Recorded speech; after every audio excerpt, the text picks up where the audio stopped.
आज मैं आपके साथ सर्दी खांसी में बहुत ही कारगर दादी माँ के नुस्खे की रेसिपी आपसे शेयर करने जा रही हूँ। तो इसको बनाने के लिए एक पैन में 2 चम्मच घी हम मेल्ट करके ले लेंगे और उसके साथ ही मैंने यहाँ पे 2 बड़े चम्मच बेसन ले लिया है।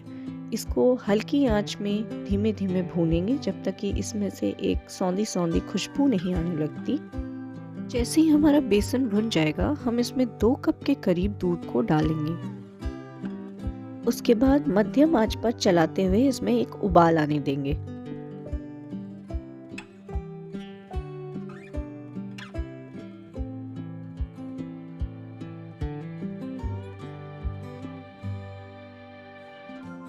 जैसे ही दूध में उबाल आ जाएगा हम इसमें डालेंगे थोड़ा सा केसर। केसर डालना बिल्कुल ऑप्शनल है। मैंने यहाँ पे 3 स्ट्रैंड्स केसर के डाले हैं। अगर आप केसर नहीं डालना चाहते तो आप इसको स्किप कर सकते हैं। उसके बाद मैंने 2 बड़े चम्मच कटे हुए बादाम डाले हैं।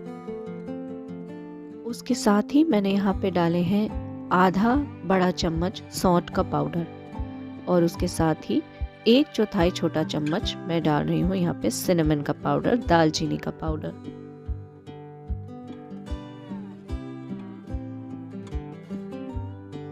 यहाँ पे मैंने डाला है 1 चुटकी हल्दी का पाउडर। इन सारी चीज़ों को हिलाते हुए मध्यम आंच पर इस दूध में हम फिर से एक उबाल आने देंगे।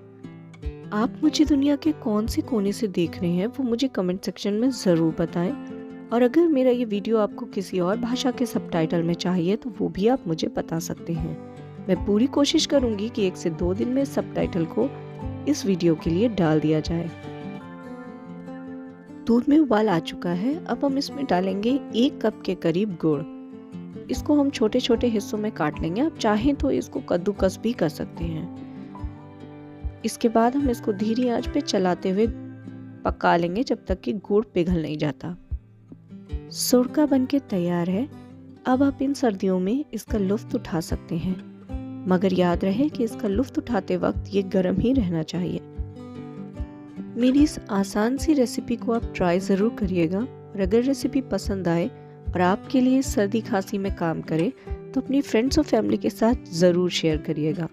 अगर मेरा ये वीडियो आपको पसंद आया तो इस वीडियो को हाइप करना बिल्कुल ना भूलें और अगर ऐसी ही रेसिपी वीडियोस देखना आपको पसंद है तो आप मेरे चैनल को सब्सक्राइब करते जाइए। इस वीडियो में अंत तक जुड़े रहने के लिए आपका बहुत बहुत धन्यवाद।